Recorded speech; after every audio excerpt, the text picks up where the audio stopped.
Hello, and welcome to another episode of Homeschool Moms Unfiltered. I'm your host, Amanda, and my awesome co-host is... Hello, I'm Megan. Hey.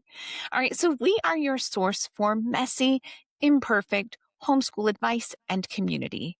And look, we aren't even 2 full months into 2026, and what is even happening? That saying, the horrors persist and so do we, or something like that. It feels very appropriate.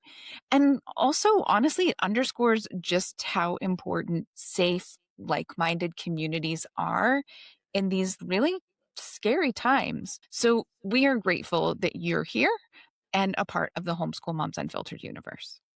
True story. Yeah.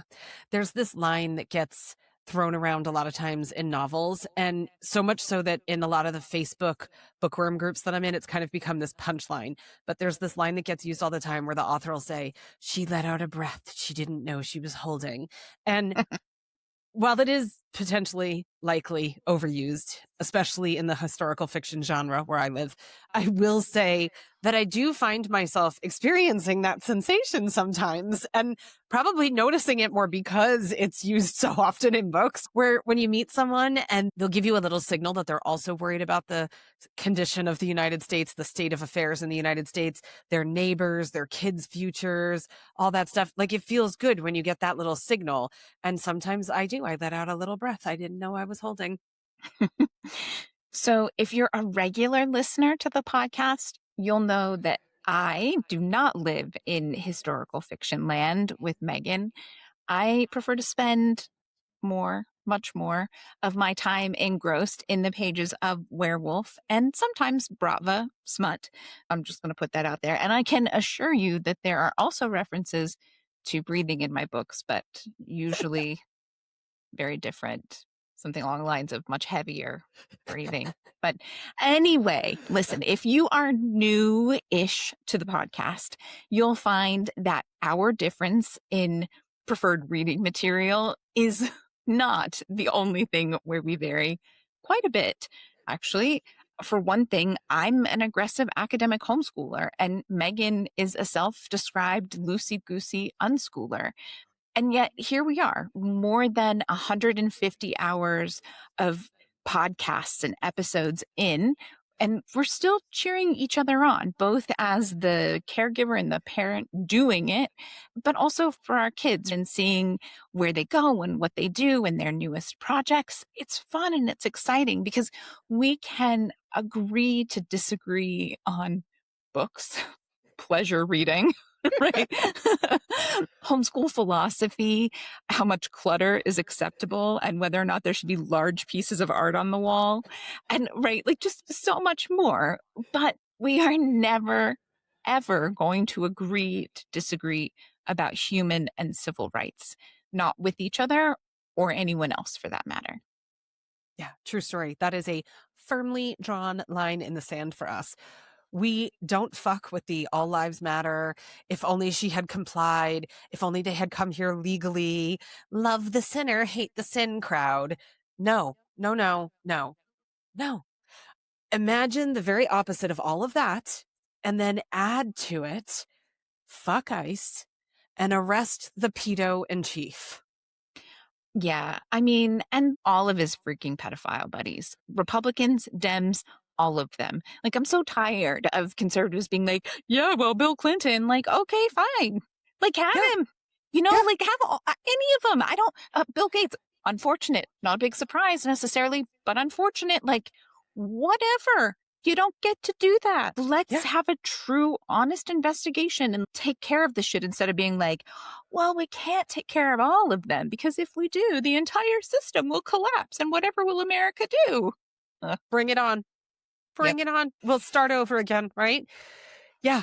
So that's just a tiny glimpse into how we feel about humanity at large and the state of the world right now. But you might be in the right place if you're feeling similarly. Yeah. Yep. I will never tire of that Instagram audio that just repeatedly says, you don't get to talk about what's illegal when you voted for a felon. It's not complicated. Yeah. There are definitely things in life that are complicated. There are things in homeschooling that are complicated. But this one, it's just not complicated. It's a pretty easy one. Yeah, exactly. So settle in, relax as much as you can when the world is crumbling around you, because we are going to be talking today about how to homeschool civic-minded and critical thinking kids, which right now we need them more than ever, and it's also harder than ever. So super duper important, because the after effects of this mess is going to go on for a long, long time. My genre of reading this year, I'm extending. You'll laugh when I say I'm extending outside of World War II, because I'm really only extending to like 1946. Oh boy. The big jump, right? Big jump.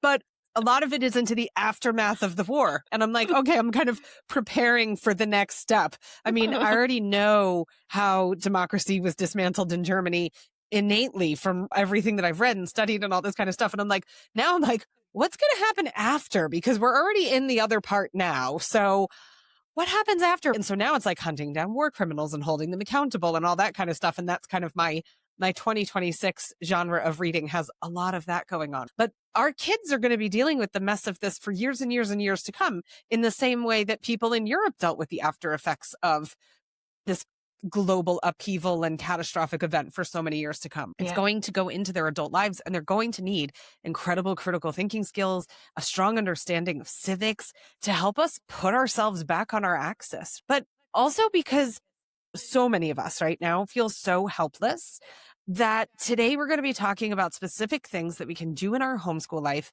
to empower our kids to be change makers, empathetic neighbors, proactive citizens. It's not necessarily always going to be big steps, but doing something feels better than doing nothing oftentimes. And our kids are probably feeling that too. So the more we can engage them, the better. But yeah, but first we begin all of our episodes with a weekly recap. It's part of our anti-influencer, we are real people, relax, get to know us kind of vibe. So how's your week been, Amanda? What you been up to? Yeah, so homeschool has mostly been okay, except for the fact that the kid lost another textbook this week. And like, look, I try really hard to be understanding. I get that there's neurodivergence going on, and we have flexibility with where you read and study. Plus, look, there's a significant dip in executive functioning skills thanks to puberty. That's like totally common and well understood in medical literature. But sometimes I have to buy like 3 copies of a single book to get through a novel study. And some days it really, really, I could be kind and say it frustrates me, but it just freaking pisses me off sometimes, right? And like, I am not my best homeschool mom self when I'm like, another freaking book. If you don't find the freaking book, I'm gonna, you know what I mean? Like, yeah. so I don't even, so I'm confused. Like, does he take them out of the apartment? Is that how they're getting lost? Or are they getting lost in your apartment? in Your condo, I should say. Sorry. Yeah, that's okay. I assume in our condo, though the conversation was definitely had, like, is there any chance it's in any of the vehicles? You know, like, did you take it when you were going with dad somewhere? Did it slide under the seat in my car? Like, it doesn't appear to be in any of the vehicles, so it must be. And I'm like, just go find it in your bedroom. Like, it's not under the couch. The library's pretty good about letting us know when we accidentally return our books to the library instead, which happens far too often. The number of times I've had to go reclaim. Oh, so sorry. That's my book. Yeah.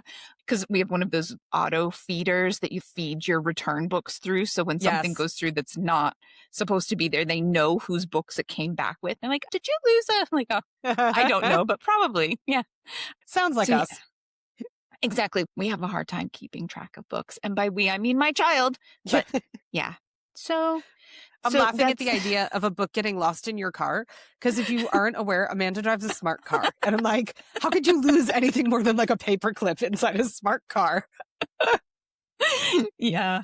Yeah. You're driving around with a pea-sized shoe from a Richard Scarry book. You've got like a shoe on wheels, and your kid's losing stuff in the car. I will say, just the other day, so actually the kid is 12 years old and like 5'2" now, and I don't 95 pounds or something. And he had been in a full booster for a long time, and he's outgrown it. Like, we can't adjust it up. His shoulders are in the wrong place now, and just kind of all of those things. And so we just took the booster out and made sure the seatbelt had the correct fit and all of that. But in doing that, we adjusted the seat a little, and he pulled out a piece of artwork yesterday and was like, "Hey, look, I made this like 2.5 years ago from the smart card." I was like, "Oh, look at that." I'm not sure I how. didn't think you could lose anything in a smart card. Yeah. Yep. You can. You can. A piece of art, in fact. So yeah, other than that, homeschooling has actually been like pretty smooth for us. And so that's nice. It's definitely an ebb and flow, but I feel like we've kind of hit our groove and things are going pretty well. So that's good.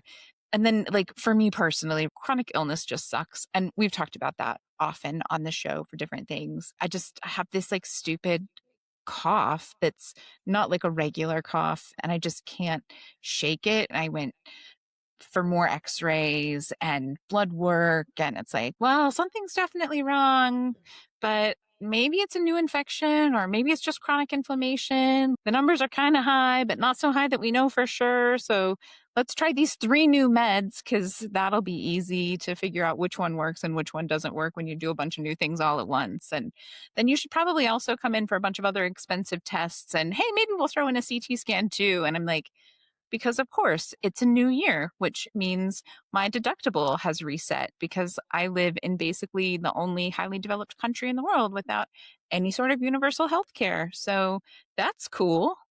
Yeah. Good Yay. times. So Ay. yeah, I mean, it is what it is. It is what it is. It's been decades of dealing with various levels of chronic illness. So nothing is really a surprise. Though I have reached that point. I was sitting with my doctor. I was like, you know that I can put up with almost anything. I can roll with almost anything. But this cough and the inability to do anything without having massive coughing fits, this is what's going to break me. Like, you have got to figure out what's going on. And she's like, oh, yeah, well, maybe.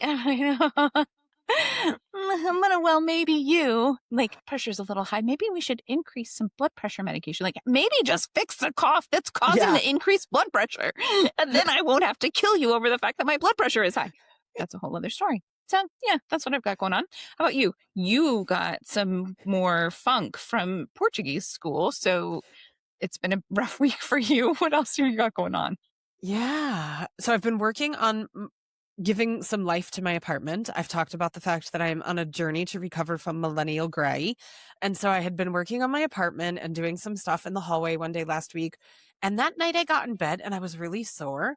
And but I had been painting. I had painted the hallway before. I was just doing some hand painting stuff. I was hand painting some frames on a gallery wall and stuff like that. So like decorative painting, not roller painting. And I was like, maybe my body was more tense because it was different type of painting. And so maybe my muscles were holding different tension. I'm like, oh, whatever. The next day I woke up still really sore. I'm like, okay. By the end of that day, I was like, this is not from painting. I have the plague. And so then I realized, and my daughter had been sick for like a week and I hadn't gotten it. None of us had.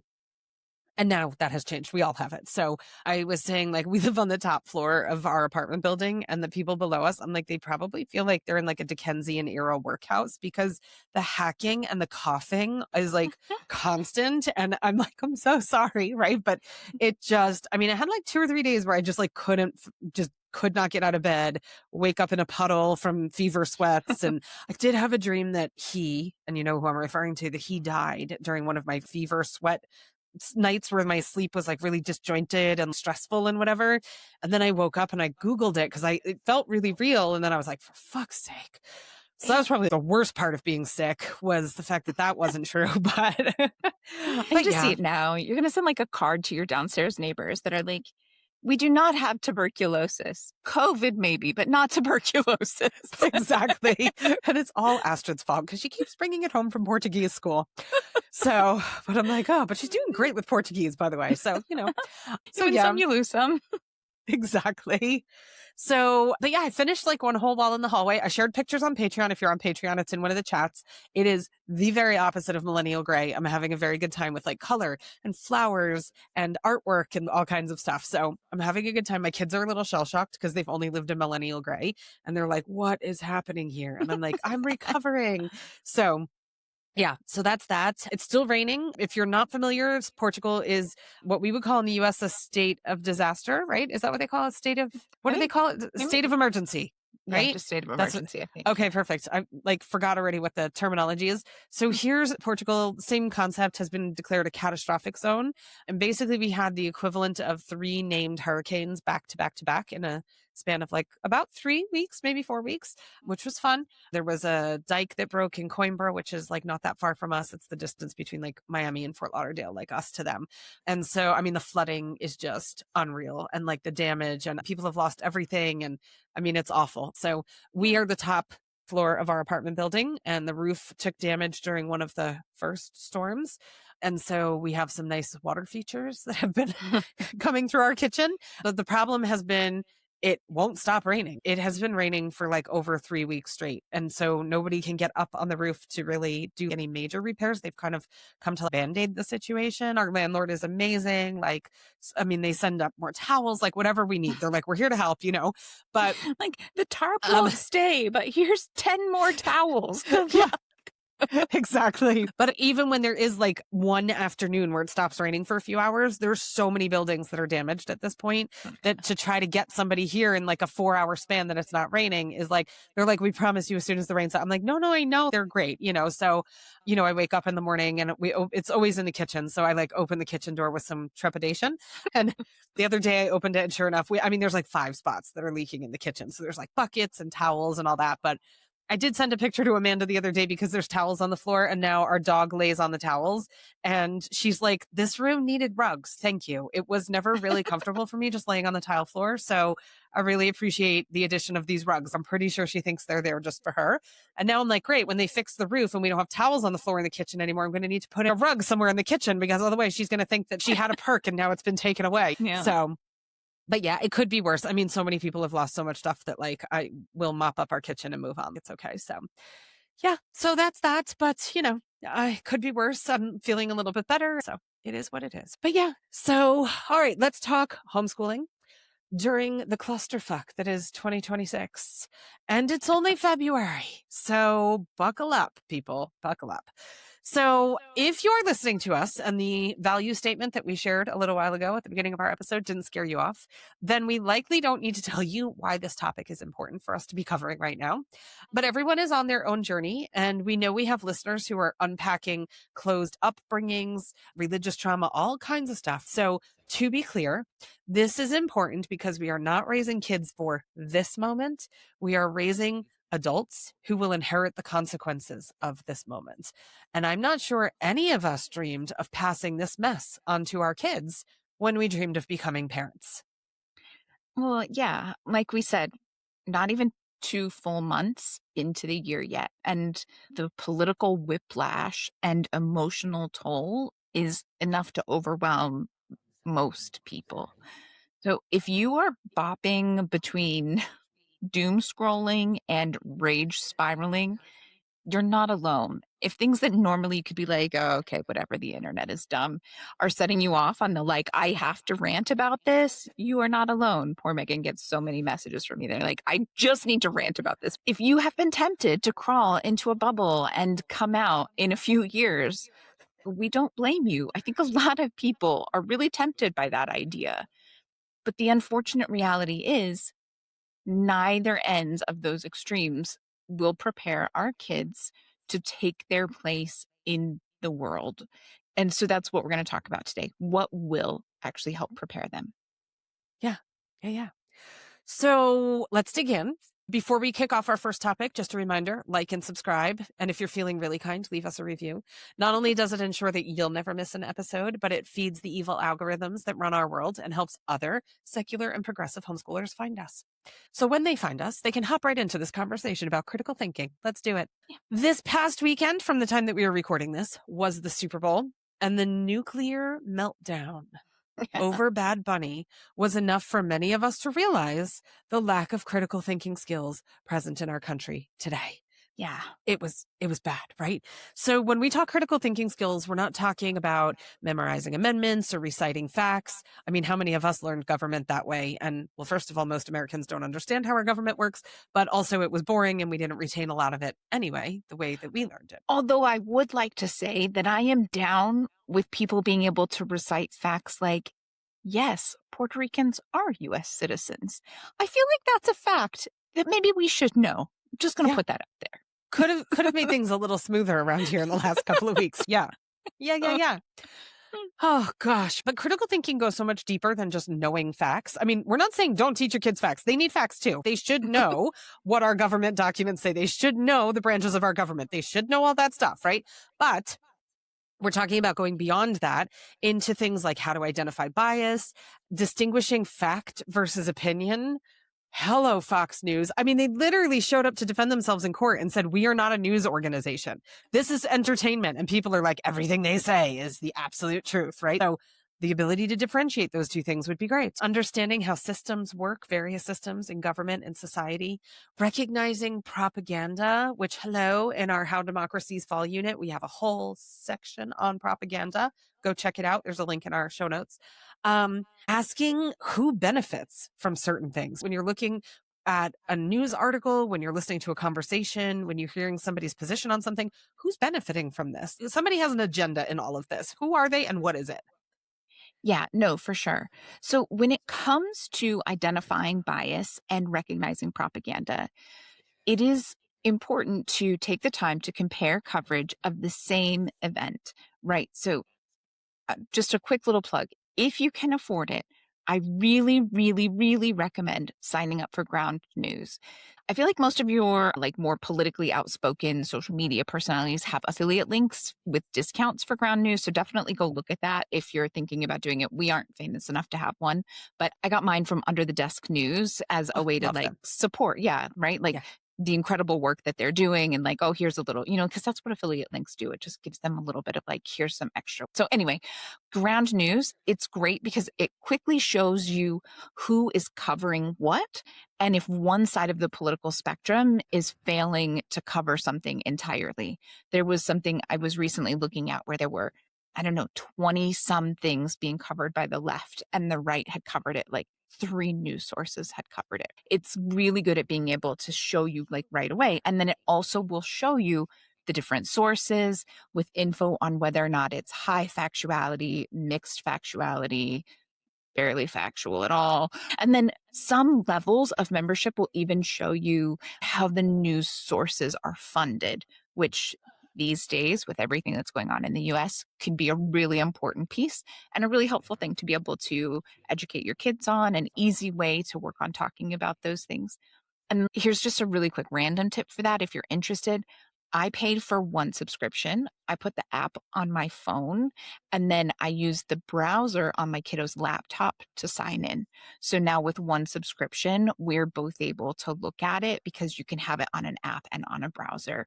And Nice. so a way to help, if it's because I think it's a great resource, but it's not necessarily cheap. So just keep that in mind.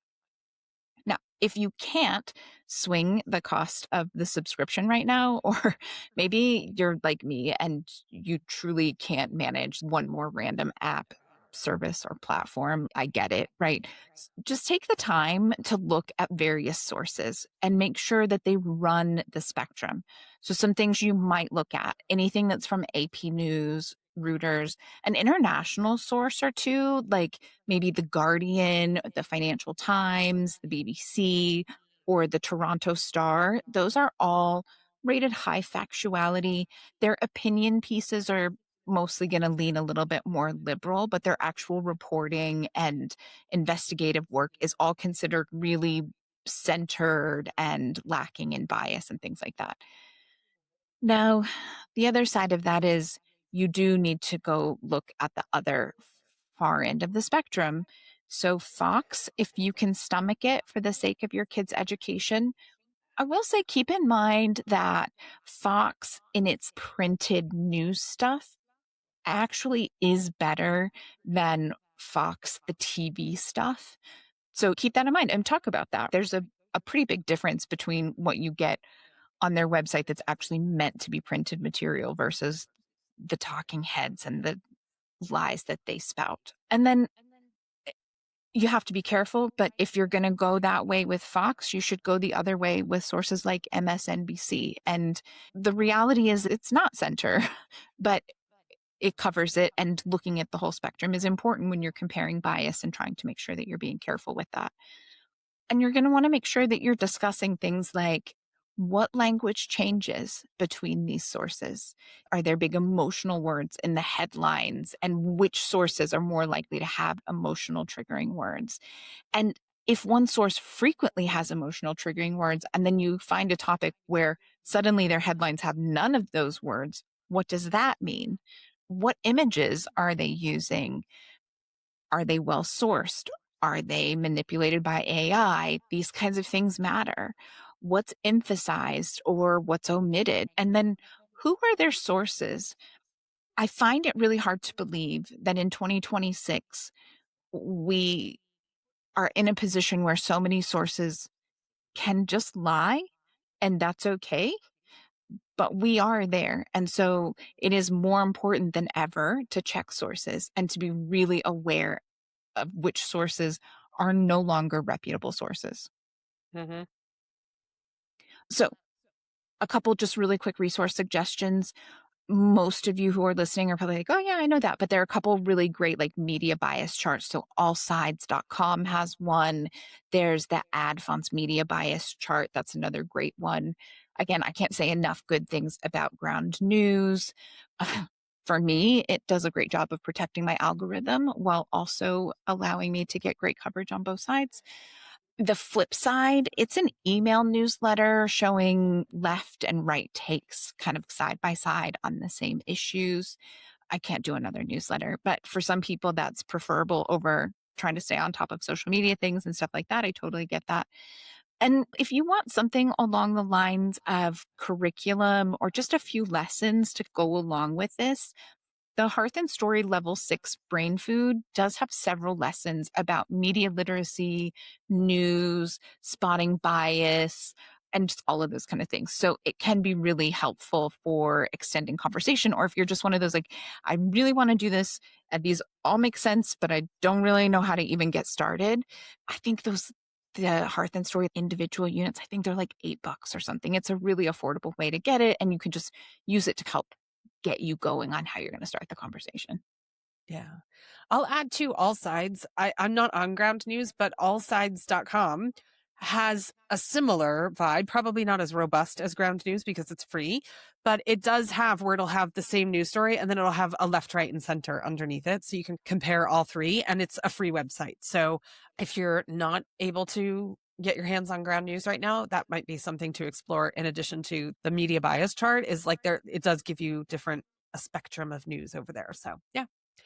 Nice. The other thing that we can and should be exploring if we want to raise critical thinking kiddos who are going to help us fix this disaster, right? Throughout their many years into adulthood, are logical fallacies with our kids. So, what do we mean by that? What even is a logical fallacy? So, a logical fallacy is an error in reasoning that renders an argument invalid, unsound, or weak. These flaws in logic often appear persuasive, but are based on irrelevant points, faulty evidence, or incorrect assumptions, frequently used to mislead or manipulate. They can be unintentional mistakes or intentional deceptive tactics. Yesterday was the Pam Bondi testimony where she just randomly was like, the Dow is at 50,000, just randomly threw out like random numbers when she was drowning. And I was like, oh, you don't mean irrelevant points that have nothing to do with anything, do you? So yeah, some examples of some of these things, something like the straw man argument, where you're misrepresenting someone's argument in order to make it easier to attack. So instead of responding to what the person actually said, you build a weaker, more exaggerated version of it and then knock it down because you're so smart and your argument is so much better, right? So the basic formula behind this is like, you're saying X, so you must believe ridiculous Y, right? In the real world, it would sound like, hey, I think we should have common sense background checks for gun purchases. And my counterpoint person would say, oh, so you want to confiscate everyone's guns and abolish the Second Amendment? And it's like, in no way, shape, or form is that what I said. So that is a straw man. My original argument was distorted in order to knock it down. And so you can teach kids to spot it by saying, did the response actually address the original point or change the original point, and start having these conversations with your kiddos? Yeah, for sure. Another one, which we see a lot these days, is whataboutisms. So the definition of that is responding to criticism by bringing up a different issue to deflect attention. Instead of addressing the concern, the person says, like, well, what about, right? It's a distraction tactic. I don't think you can be on the internet right now and not have seen this everywhere. So, an example would be the first person says, like, this policy harms immigrants. And then the other person's like, well, yeah, but what about all of the crime in big cities? It's so much higher there. And you're like, I, what, how did we, how did we even get there? Okay. So again, if you're working on helping your kids spot this, you're going to want to ask those same kinds of questions. Did they answer the question? Or did they change the subject entirely? Did they try to completely redirect the conversation to something that they felt like they had better arguments to support? There's actually a comment on one of our social media posts about, I think it's on one of our resistance posts about immigration or something like that. And somebody was like, what about when Obama did it? And so, like, I can't wait until this episode is live because I'm totally going to take the link and be like, hey, we talked about logical fallacies here. You might find it helpful. Yeah. Yeah. At point this in the episode, we talk about whataboutism. Maybe go give it a listen. I might even make a clip just for him and upload it right under his comment. Might see how much time I have in editing. It might have to Yeah. happen. Yeah. Yeah. How petty you're feeling that day. It's Yeah, okay. that basically. Yeah. All right. Here's one that we discussed in our last two episodes, actually, when we were talking about homeschool regulations and oversight, which is the slippery slope argument. And how many times have we gotten that in the comments when we posted, hey, we just did this episode? Well, it's a slippery slope. Well, did you listen to the episode? Because we specifically addressed that in the episode. So I would suggest listening to the episode.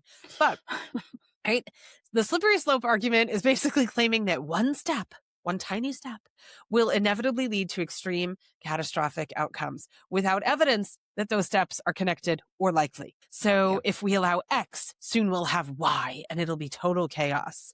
If we allow students to redo assignments, next they'll expect to redo tests. Then deadlines won't matter. Then the whole system will collapse. Okay. So it's this assumption that there's this horrendous chain reaction that's bound to happen, even though there's no proof of that.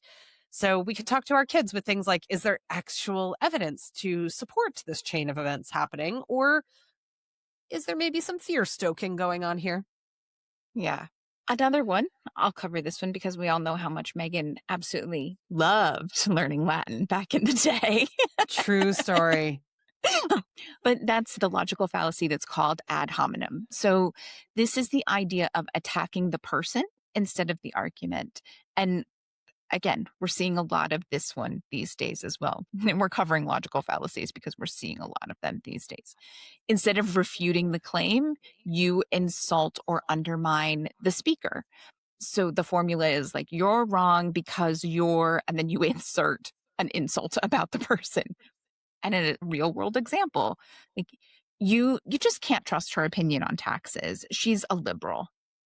Like, oh, okay, well, because you're liberal, you don't know how taxes work, or so, right. It's just this idea, generally speaking, whether the person is flawed or not doesn't determine whether their argument is valid. There are a whole lot of other things that you need to take into consideration, not just whatever interesting insult someone threw out.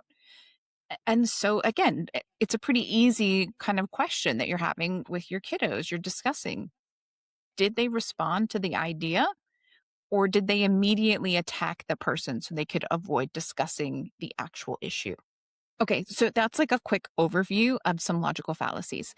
If you want to do more and you would like a couple resources, we're always here with the resources. So a couple that you could start with, you can check out yourlogicalfallaciesIs.com. It's a long one and I'm not going to spell it out because you're never going to actually write it down while you're listening, and that's okay. Go search it. It'll come up. It's not that hard to find. It's stands on its own. But all of their resources are free. There are some things that you can buy or you can go deeper with if you want, but they have tons and tons of printable activities and different things you can use to expand on this.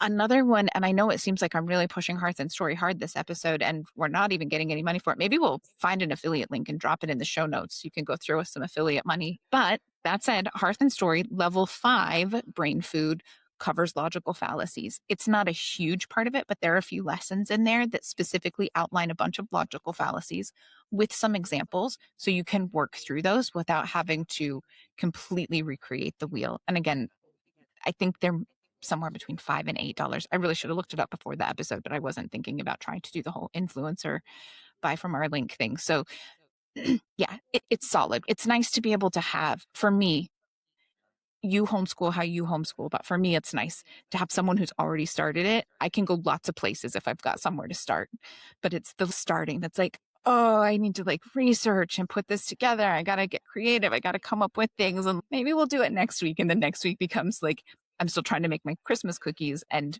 Valentine's Day is past. So they're not Valentine's Day cookies. It feels a little weird calling them Easter cookies. Maybe they'll just be like spring break cookies. At this point, I don't really know, but I'm going to make my grandma's Christmas cookies eventually. It's the same way for me when I have to make things from scratch. Yeah. Schooling No, wise too. it's true. I totally get that. Yeah. All right, excellent. So we've got some other stuff to talk about. Real quick before we continue on, we would love to invite you to join our Patreon community. There's everything from a free hangout over at Patreon all the way up to what we call our all access membership that gives you a whole bunch of live meetings every month and a unit study and book club and chats that go on throughout the week and all sorts of stuff. There's everything from free to that. There's a thanks for the podcast. Here's $5 a month. And it's just kind of like a tip jar that recurs every month. There's just book club. If you want to just join us twice a month for book club, come join us for book club. It's all there. Our meetings are not big over there, and we have homeschool Q&As over there. So we talk about homeschooling neurodivergent kids. We have a social, we have a Q&A that's just general homeschool discussion. And the meetings are not large. Even though we have a fairly large community, people are busy. So not everybody shows up to every single meeting. So sometimes you'll come and it'll be 3 or 4 people. And we've had people show up with a literal list of questions. And we're like, come on, let's do it. Fire away. What's the first one? And it's funny because sometimes people, when they're new, they'll come and be like, oh, I figured it was going to be so big, I'd never even get to ask a question. We're like, no, it's not like that. It's small and it's cozy and people are nice. And it's just... It's true. I will say that's for the most part, though it is kind of like New Year's resolutions and the gym in January. Every once in a while, you'll show up to a meeting where there's like a dozen plus people, and it's a little hard to get to everyone's questions and all of the questions they bring. But for the most part, Yeah, we're sure. the rest of the year, not January at the gym. True story. And we suck at ending on time. So we pretty much get to everybody's questions anyway. So... yeah. So come join us. There's a link and a coupon code in the show notes. Come join us. It's a great environment. And like I said, it's free. Amanda puts out a newsletter every single month that gives you even more depth than the podcast and all kinds of stuff. So it's a good time. Come hang out with us. We'd love to welcome you. Okay. The other thing we need to arm our kids with is rock solid information on how the government is designed and functioned. If you have ever talked to somebody who has taken the citizenship test that came from another country and has taken the U.S. citizenship test, most Americans can't answer the questions that are on the test that you have to take to become a citizen of our country. My mother-in-law took it and I was reading through the book. I was like, holy macaroni. I can't even believe how in-depth this test is. So last week, when we were talking about the need for homeschool regulations, we talked about Generation Joshua, which is a scary as hell IBLP initiative, which is the Institute for Basic Life Principles, run by Bill Gothard. And it's like, think Duggars, okay? IBLP equals Duggar. That's basically what it is. They were very high up in the IBLP organization. They still are. So anyway, they had this organization to seed our government with conservative thinking candidates, starting by teaching these kids civics from a very, very, very young age. And it was a long game, and they did it really well, unfortunately. So they were taking civics classes to prepare. And our kids also need to understand how a bill gets passed, the branches of the government, so much more. They need to understand what federalism actually means. They need to understand what executive orders can and cannot do, how laws actually move through Congress, what the Supreme Court can't enforce without the other branches, all of this stuff becomes super duper important. So resources, we're not just going to be like, go teach these things. And you're like, I never learned these things or I totally forgot them. How the hell am I supposed to do that? Okay, we've got you covered. Don't stress. You've got iCivics online. It is a free resource. There might be a couple of paid things you have to unlock, but it's not much, if anything. And so you don't necessarily even have to unlock those things. You can totally use it as a free resource. It's online. Amazing. You've got Crash Course on Government and Politics. That's available online that you can use with your kids. The local city council live streams, they're usually on PBS in your local area or maybe on their website. They might be live streaming them on their website or their social media channels. You can attend a city council meeting if possible, if it's anywhere near you. Write a letter to a representative, track a bill. All of these things are available to you to get your kids into that civic-minded thought process. It doesn't just have to be showing up to a No Kings protest with a cool sign, or at least it shouldn't be just that thing. It should be a more well-rounded approach if we want them to take their place in society as functioning adults. Yeah, for sure. And I mean, we have had great luck with iCivics and amazing access.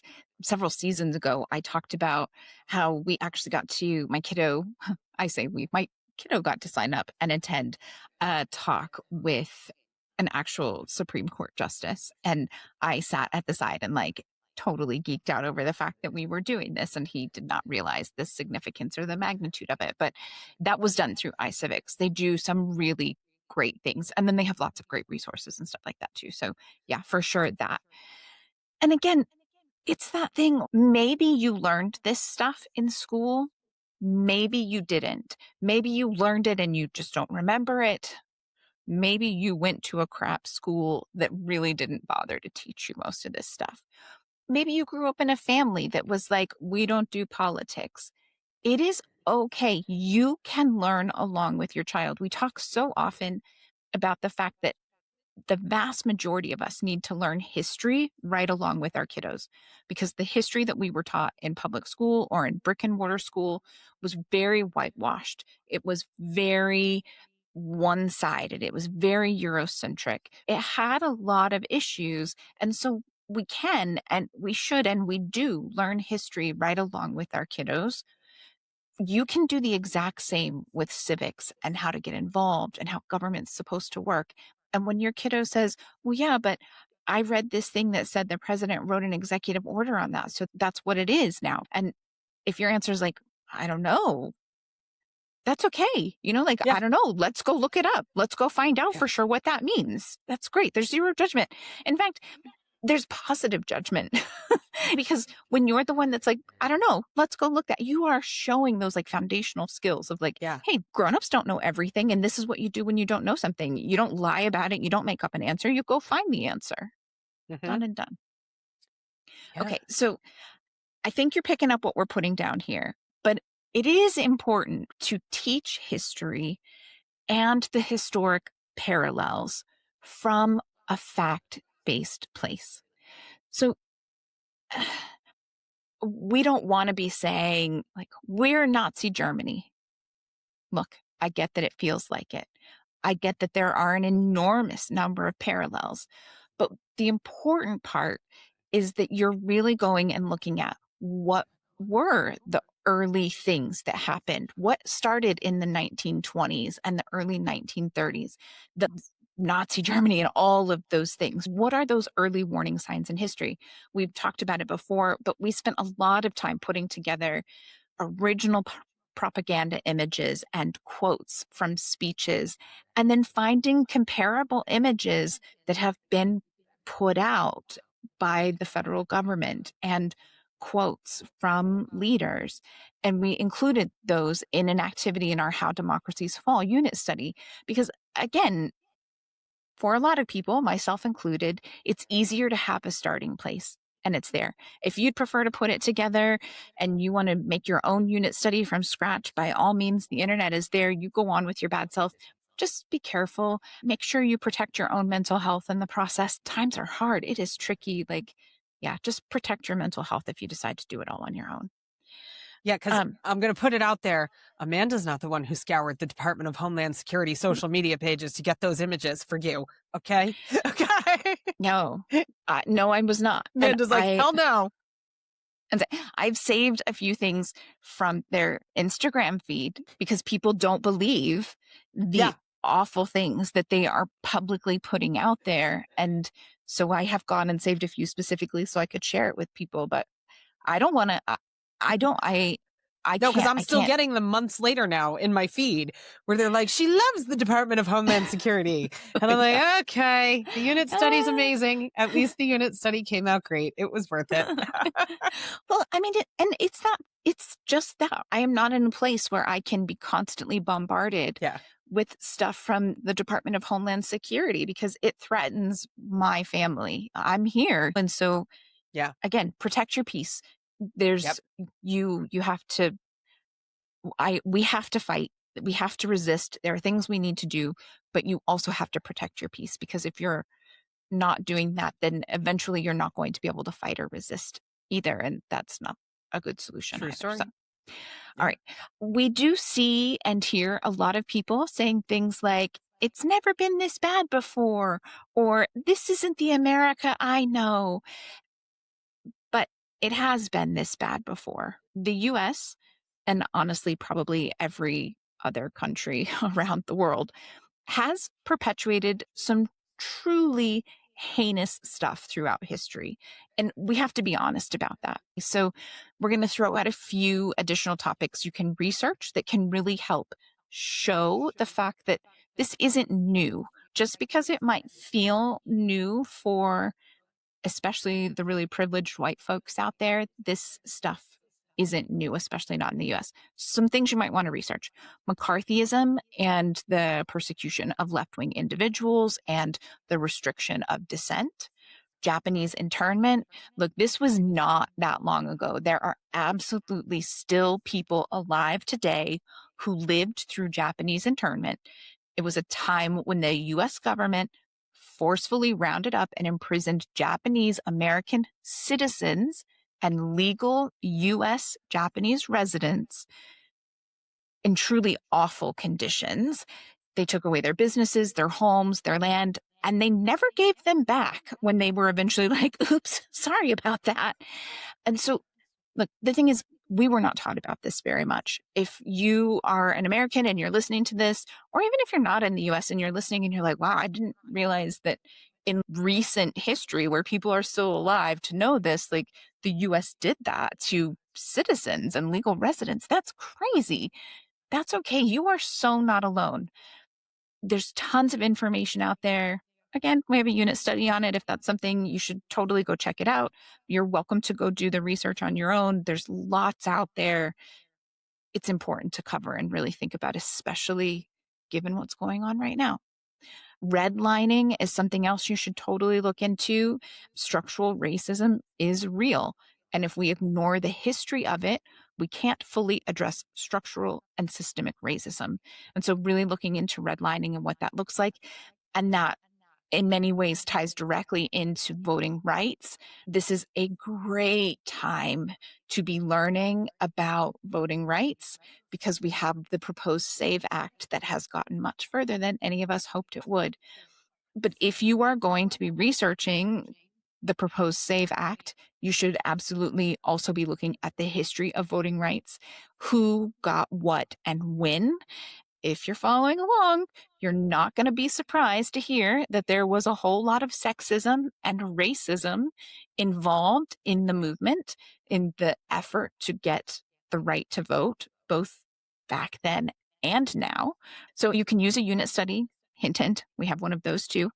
But it's important, right, to look at the history of the struggle for the right to vote and then also look at quality news sources. And we definitely point you in the direction of some stories and some things like that in some of our unit studies that will help you look at the, unfortunately, various efforts, not just the SAVE Act, of some of our current leaders who are attempting to roll back voting rights on a whole lot of fronts. So, look, this list could go on and on, unfortunately. We could probably do an entire month's worth of episodes just on you should learn about this thing in history and how it applies right now. And you should learn about this terrible thing Americans did and how it applies right now.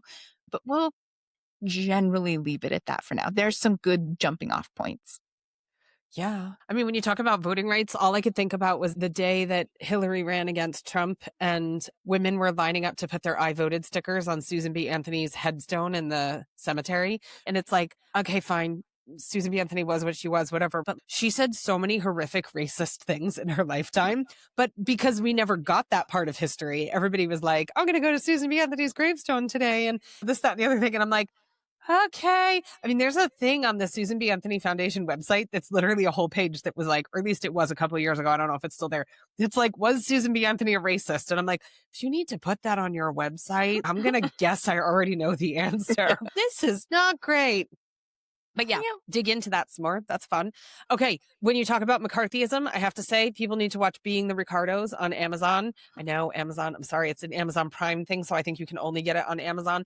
But it was when Lucille Ball was mixed into the Red Scare and it was done really, really well. And then with redlining, Spike Lee just did a documentary or docu-series. It's like 4 episodes. I can't remember, about Katrina. And it's some of the stuff that we normally see about Hurricane Katrina, but then it goes into, we need to ask the question about why you have a bunch of Black Americans living in a soup bowl below the poverty line in this area in the first place. Like, how did this happen? And so it goes way, way, way, way back as far as like, how did this happen? And that's a redlining thing, but it's Spike Lee and he did it so, so well. It's a really good series. Can we just stop and take a quick minute? Did you ever think that as a grown-up, you were going to be like, we should totally watch more Spike Lee stuff? Like, No. We should sit down with our kids and watch more Spike Lee stuff. That will be really important to our homeschool journey. That was not on my bingo card. No, but I mean, that's the thing. Tyler Perry and Spike Lee are teaching me more about Black history than I ever learned in school, right? And I'm like, I appreciate them doing it and they're doing a really good job of it and all of this, but why is this their job? Why is this no one else's job to be doing? I mean, they can do it too, obviously, and contribute their voice and their talent and their story, but they're the only ones telling these stories in a lot of cases. It's like, how is that happening? So yeah. Anyway, I couldn't agree with you more, though, on so many of the things that you just said, right? But yeah, if you don't know some of these terms and ideas, it's totally okay. Learn alongside your kids. I mean, so many of us were raised with, we don't talk about politics. It's up there with religion and money. Oh, taboo, can't talk about that. Let's not ruffle feathers. So a lot of us weren't raised in this way, and this is uncharted territory for us. But trust us, we'd rather stumble through it together with our kids than avoid it altogether. So instead of we don't talk about politics, maybe it's more like we talk politics with respect and evidence, because there's nothing wrong with talking about a topic that affects every single person in this country, on this planet, doing so in a way that is respectful and evidence-based. I mean, the best thing we can do for our kids is to model changing our mind when we're presented with new information. Hello. And saying, I don't know enough about that, but let's figure it out. Yeah. No, absolutely. Right. There's so much power in saying, I don't know. Let's go look that up. Let's figure that out together. And so then the last thing that we just want to quickly cover before we wrap up, and this is that thing that gets us called snowflakes by the people afraid of pronouns and Spanish, apparently. But empathy. We absolutely 100% totally disagree with that guy on a podcast who said empathy is a made up new age term that does a lot of damage. Empathy is a good thing. And being civically engaged means empathy. It means everything from making an honest effort to understand lived experience, listening to marginalized voices. It means volunteering in your community. It means learning about and participating in mutual aid. There are so many options for it. And I know we're trying to be careful with social media, but it's a great place to find out about your local, really grassroots mutual aid efforts. Again, volunteering locally with the way the economy is and with the way the government is, there are a lot of opportunities. Please look into them. Raising civic children and being a civically minded family means following grassroots organizations. It means studying immigrant stories. It means again, reading those first person accounts, whatever that might look like, whether it's docuseries, whether graphic novels or other books, there's just so much. And we have so much information at our fingertips. You can search and find first person accounts on literally anything you want to know about. And then it means creating thoughtful communities ready to engage. And yes, sometimes that engagement also means resisting. It's Hmm. an important part of being civically minded. Yeah, true story. I agree. All right, we did it. And I don't think we went too much over an hour. When we first talked about this episode, I was like, man, I don't know how we get through this whole thing in less than an hour. I'm not sure we can cover logical fallacies and news sources and media bias and getting civically involved in your local community and do it in under an hour because, well, you know us, but I think we got pretty close. Yeah, I think so. I think we did Mm, okay. all right. Well, so we have a mantra for you. Let's go ahead and do our mantra for the day.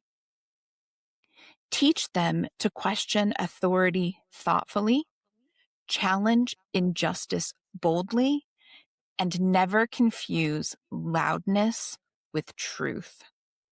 I love Right? it. Just because they yelled at the loudest doesn't make it true. Oh, Pam Bondi, I'm gosh. looking at you. Yesterday was such a shit show. Oh my God. I can't even. So, yeah. All right, friends. Well, that was a lot of information. Please don't feel overwhelmed.